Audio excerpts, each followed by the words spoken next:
Bonjour à tous et bienvenue sur Crypto Flash, la chaîne de l'actualité crypto. Aujourd'hui, nous allons parler de la très bonne nouvelle qui a fait pump Ethereum, forte hausse ces derniers jours pour Ethereum. Qu'est-ce qui s'est passé? On va aussi parler de FTX contre Bybit. Je vais vous parler de plusieurs autres altcoins en forte hausse. On va parler de piratage aussi, que ce soit dans la finance décentralisée ou au niveau d'un exchange très connu. Donc n'hésitez pas à rester jusqu'au bout, n'hésitez pas aussi à liker, à commenter, à vous abonner, et on va commencer avec le cours des cryptos. Et juste avant, voilà, il n'y a pas eu de vidéo ces 2 derniers jours, j'ai pris le temps de me reposer à Istanbul, vraiment très belle ville. C'est magnifique ce qu'il y a à voir dans cette ville, et là je commence du coup demain conférence, après-demain aussi. Ça sera sur de la sécurité assez technique, je pense pas que je ferai un bilan sur la chaîne, mais voilà, si je vois des choses vraiment très intéressantes, des nouveaux projets autres, j'hésiterai pas en parler. Alors, au niveau du cours des cryptos, je vous ai dit, il y a eu Ether en forte hausse, mais aujourd'hui, 25% de hausse pour Avalanche. C'est assez énorme en une journée. J'ai pas vu d'éléments vraiment majeurs qui pourraient expliquer cette news. Comme d'habitude, si vous avez l'info dans les commentaires, n'hésitez pas, j'épinglerai le tweet d'ailleurs s'il y a une news majeure que j'ai pas vu, qui est sortie aujourd'hui. On a aussi d'autres cryptos en hausse, le NIR Protocol plus 10%, Torchain avec Rune plus 16,7%. Bref, une journée assez bonne pour un certain nombre d'altcoins. Et je voulais revenir sur Ethereum. Ethereum, qu'est-ce qui s'est passé? Ça a commencé le jeudi. Bien sûr, il fallait que ça soit juste après que j'ai fait ma vidéo. Il y a eu un gros pump. Regardez, on est passé d'autour de 1900$ à plus de 2128$. On a atteint, voilà, enfin, c'est énorme, honnêtement, c'est quoi? C'est quasiment 10% de hausse pour Ethereum, voire plus. Comment ça s'explique? Ça s'explique avec BlackRock, encore BlackRock à la manœuvre, et c'est encore un ETF à la manœuvre. Qu'est-ce que c'est? En fait, c'est quelque chose qui montre que BlackRock vient de déposer les premiers éléments juridiques en vue de lancer un ETF spot Ethereum. C'est comme ça que le marché a vu ça. Je vais vous montrer tout de suite les documents. On parle de iShares Ethereum Trust. iShares, c'est le nom commercial, on va dire, des ETF BlackRock.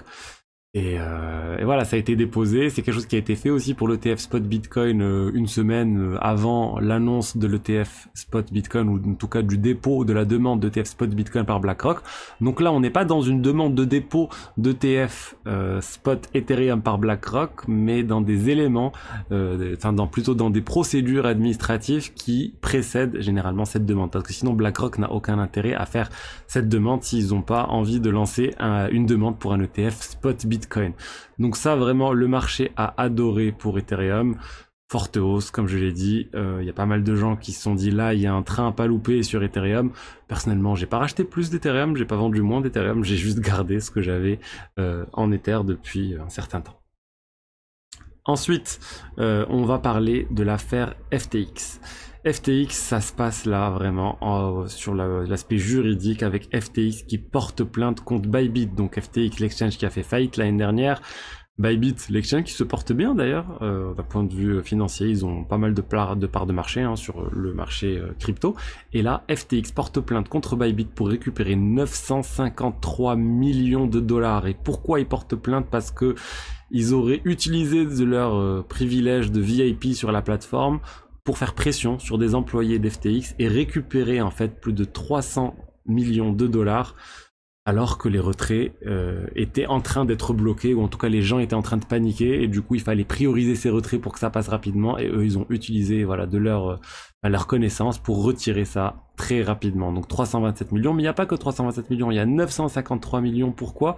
Parce que la loi aux États-Unis donne le droit, dans le cadre d'une faillite, de récupérer l'ensemble de l'argent qui a été retiré dans les 90 jours avant la faillite. Donc ça veut dire que Bybit avait retiré près d'1 milliard de dollars avant la faillite de FTX, et là FTX a le droit de récupérer tout ça. Ou ils vont trouver un accord à l'amiable avec Bybit, ou ça va finir au tribunal, et le juge devrait forcer, on va dire, Bybit à rendre cet argent. Et je parle de Bybit, mais il faut savoir que c'est Bybit et des entités affiliées à Bybit, telles que Mirana, qui est le market maker de Bybit. Bon, alors, est-ce que c'est inquiétant? C'est inquiétant déjà parce que c'est une affaire qui est très complexe. Il y a beaucoup de rancœur entre FTX et Bybit depuis un certain temps maintenant. Il faut savoir que FTX a aussi de l'argent bloqué chez Bybit. on parle de plus, je vais vous dire tout de suite, plus de 100 millions. 125 millions pour être précis. FTX a de l'argent bloqué sur Bybit qu'ils souhaitent récupérer. Pour l'instant, ils les ont toujours pas récupérés, donc ça rentre aussi dans le cadre de la plainte. Il y a aussi le fait que FTX s'est un peu fait avoir par Bybit parce qu'ils avaient fait un accord stratégique avant la faillite de Bybit où ils avaient échangé 100 millions du token BIT contre 3,4 millions de tokens FTT. À l'époque, c'était assez semblable d'un point de vue valorisation. Depuis, on connaît, dans ce qui s'est passé, le token FTT ne vaut plus rien. Et Bybit a voulu récupérer les tokens BIT qu'ils avaient donnés à FTX. Mais bien sûr, FTX a refusé. Et là, ce qu'ils ont fait, Bybit, c'est vraiment pas très sympa. Il y a eu une migration du token BIT vers le token Mental, MNT. Et en fait, ils ont permis à tout le monde de réaliser cette migration, sauf à FTX. Donc en fait, FTX s'est retrouvé avec des tokens qui ne valaient plus rien. Et Bybit se dit, bah c'est pas notre faute en fait, c'est Mantle, c'est le DAO qui a fait ça, c'est pas nous, c'est complètement décentralisé. Mais dans la plainte, ils disent bien que Bybit a bien voté clairement pour cette proposition de bloquer la migration des tokens de FTX vers des tokens, vers les bons tokens, vers les tokens MNT. Donc bon, on voit bien qu'il y a plein de choses qui se jouent derrière tout ça. Silence radio côté Bybit. Oui, ça pourrait être inquiétant. 1 milliard, je sais pas honnêtement. Est-ce que c'est suffisant pour casser l'exchange Bybit, pour ne pas permettre aux utilisateurs d'avoir suffisamment, enfin d'être couverts, on va dire. Faut faire attention, mais de toute façon, là je le dis depuis un moment, faut faire attention sur tous les exchanges. Pour moi, il n'y a pas un exchange où je peux garder une quantité significative de crypto. Parce qu'on est à l'abri de rien. Ensuite, on va parler de 2 piratages assez hallucinants. Je vais commencer d'ailleurs par Poloniex. Tiens, Poloniex, c'est l'exchange de Justin Sun. Il y a eu un piratage de plus de 100 millions de dollars sur cet exchange centralisé. C'est juste énorme. On n'a pas de détails sur comment le piratage a eu lieu. C'est ce genre de piratage, généralement, bah, c'est pas des smart contracts, hein, c'est des piratages assez classiques du monde du monde classique de la cybersécurité. Généralement, il y a pas mal de Corée du Nord dans l'affaire. Ils ont fait une petite erreur, ils ont perdu 2 millions de dollars, les pirates, en envoyant des tokens à une mauvaise adresse, mais ils ont gardé, voilà, bien l'écrasante majorité des tokens. Justin Sun a offert une compensation de 5% aux pirates pour qu'ils rendent l'argent, et voilà, pour qu'ils disent, bah, si tu nous rends l'argent, tu n'auras pas de problème.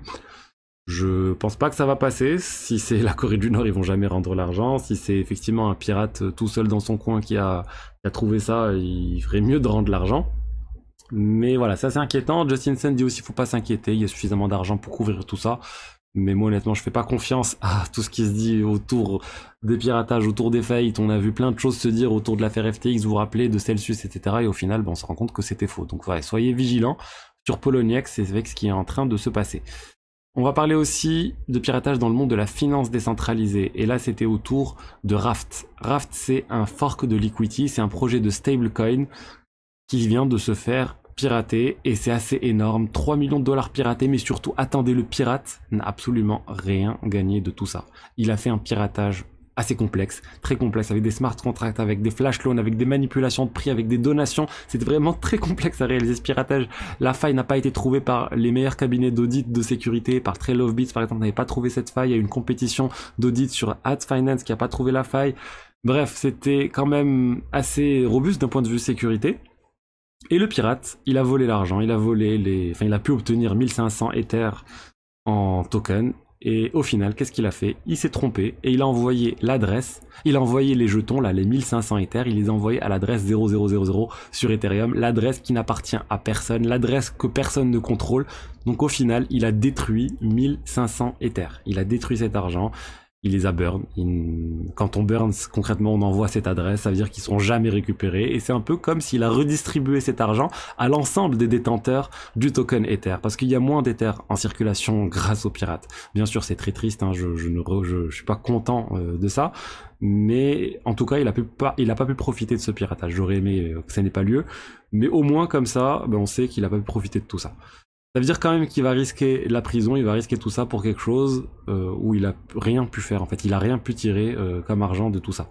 Sauf si il a short, si potentiellement il aurait pu tirer profit s'il savait que le piratage allait avoir lieu et du coup qu'il a shorté le token en question, le token de gouvernance d'ailleurs qui a beaucoup chuté, le token Raft, voilà, on parle de moins 58%.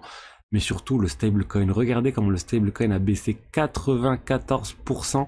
ça ne vaut plus rien le stablecoin R qui était associé au token, au projet Raft.